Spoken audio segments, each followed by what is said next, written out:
Hello students, I Dr. Anita Pandey from Shri Shankaracharya Mahavidyalaya. I am going to explain the contract of pledge.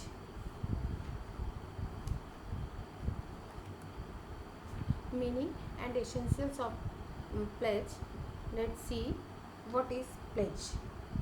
Bailment of goods as a security for payment of debts or performance of promise is called pledge. The bailer is called pledger or pawner and the bailee is called pawnee. किसी ऋण के भुगतान अथवा किसी वचन के निष्पादन के लिए जमानत के रूप में माल के निक्षेप को हम गिरवी कहते हैं। यह परिभाषा धारा 172 में वर्णित है। मान लीजिए कि ए ने बी से 100 रुपीज़ उधार लिया और उसके बदले में उसने अपनी साइकिल जमानत के रूप में दी, तो साइकिल किसके पास रहेगी? ए ने उधार लिया किससे? बी से, तो साइकिल रहेगी बी के पास। ए जब 100 रुपये चुकता कर देगा तो साइकिल उसको वापस मिल जाएगी। यही है गिरवी का अनुबंध।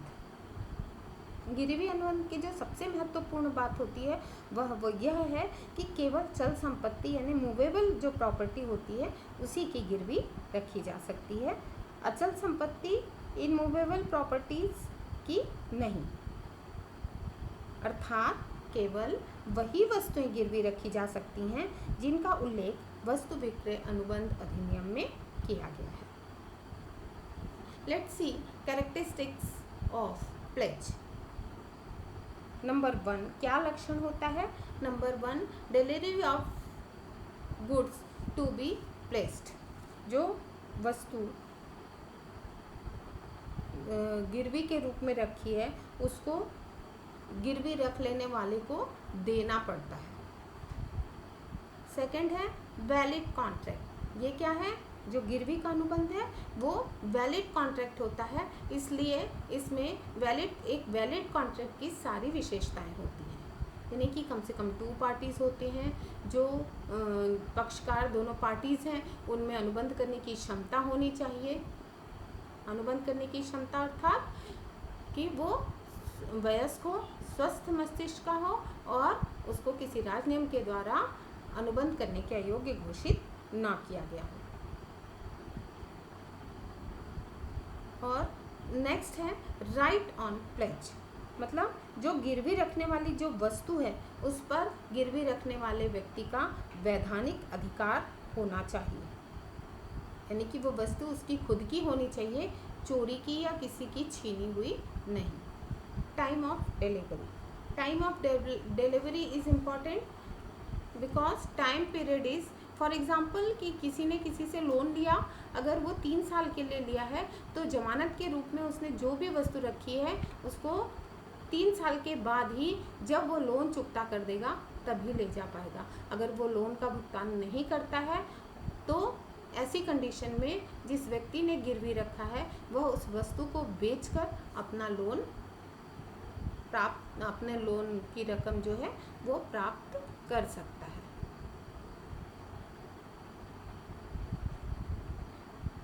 ये जो गिरवी रखते हैं उसमें ये अभी मैंने जैसा कि कहा कि जो ओनर होता है वही अपनी वस्तु को गिरवी रख सकता है, लेकिन कुछ ऐसी कंडीशंस भी होती हैं जहाँ पर गिरवी रखी जाती है लेकिन नॉन ओनर्स के यानी जो मालिक नहीं होते हैं वो भी गिरवी रख सकते हैं। तो आइए देखते हैं कि वो कौन सी कंडीशन है। Number 1 is pledge by mercantile agent, where a mercantile agent is the consent of owner in possession of goods or the documents of title to goods any pledge made by him when acting in the ordinary course of a business of a mercantile agent shall be as valid as if he was expressly authorized by the owner of the goods to make the sale. Agent जो होता है वो अपने स्वामी के लिए या नियोक्ता के लिए काम करता है और नियोक्ता के परमिशन से वो वस्तु को गिरवी रख सकता है। Second is place by person in position under voidable contract.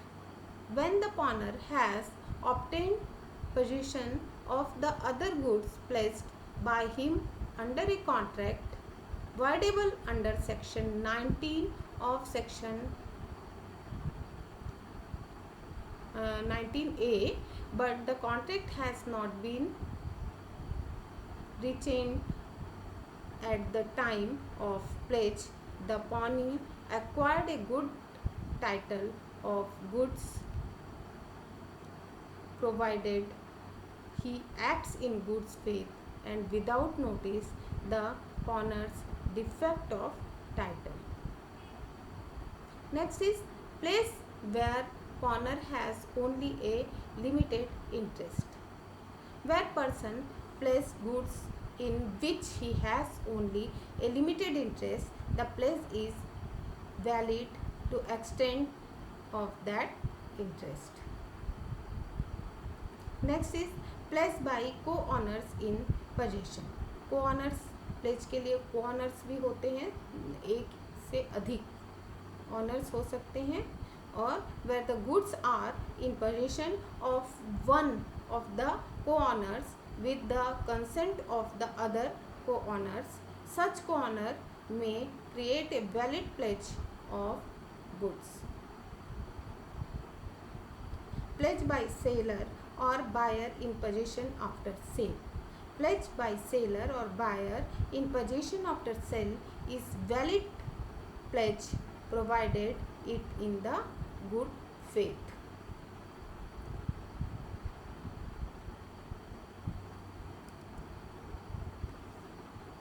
Let's see the rights and duties of pawnee.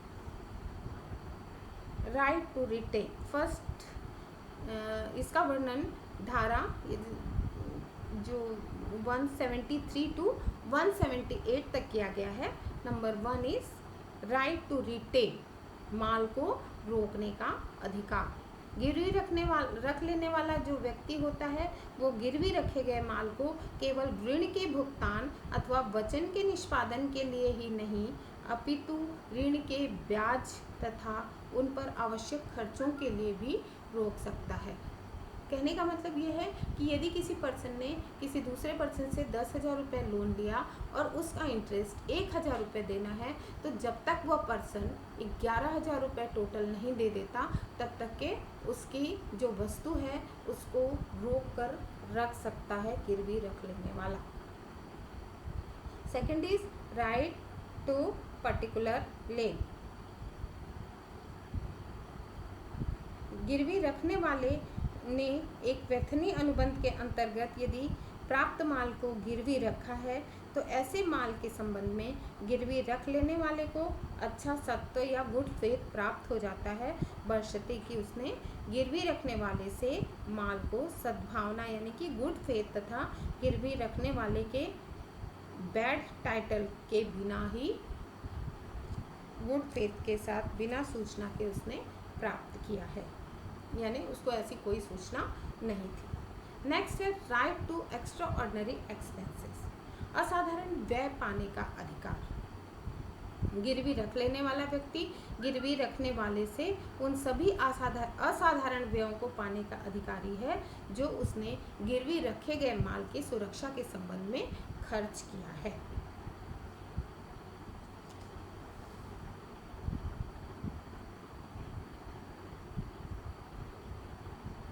Right in the case of default of पॉनर. यदि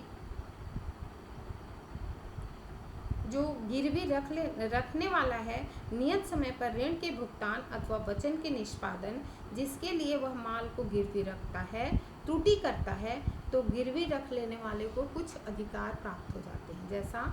जैसे पहला, वह गिरवी रखने वाले व्यक्ति यानी पॉनर के विरुद्ध वाद प्रस्तुत कर सकता है कोर्ट में जाके और गिरवी माल को सहायक जमानत यानी कोलैटरल सिक्योरिटी के रूप में रोक सकता है. और दूसरा अधिकार उसको होता है गिरवी रखने वाले को उचित सूचना रीजनेबल नोटिस देने के बाद उस माल को वो बेच सकता है.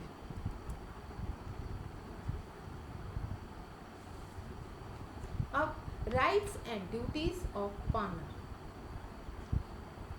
इसका वर्णन सेक्शन 160, 163 एंड 176 में किया गया है। नंबर 1 है राइट ऑफ रिडम्पशन, यानी जो गिरवी रखने वाला व्यक्ति है उसका है कि वो ऋण को चुकाए और अपने वचन का निष्पादन करे। दूसरा, right to take back the good, जब वो ऋण को चुका देता है या भुगतान कर देता है और अपने वचन का निष्पादन कर देता है तो उसको पूरा अधिकार है कि अपनी गिरवी रखी हुई वस्तु को वो वापस पा ले। The surplus amount in the case of sale goes to pawnor. यदि मान लीजिए किसी कारणवश गिरवी रखने वाले व्यक्ति ने अपने वचन का निष्पादन नहीं किया या अपने ऋण का भुगतान नहीं किया तो ऐसी दशा में गिरवी रख लेने वाला व्यक्ति उस वस्तु को जमानत के रूप में रखी गई वस्तु को बेच सकता है, और यदि बेचने के बाद उसको उस ऋण की जो अमाउंट थी उससे ज़्यादा पैसा प्राप्त होता है तो वो जो सरप्लस या आधिक्य है वो गिरवी रखने वाले व्यक्ति को वापस करना होगा।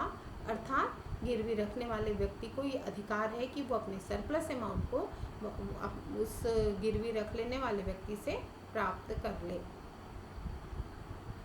Right of compensation.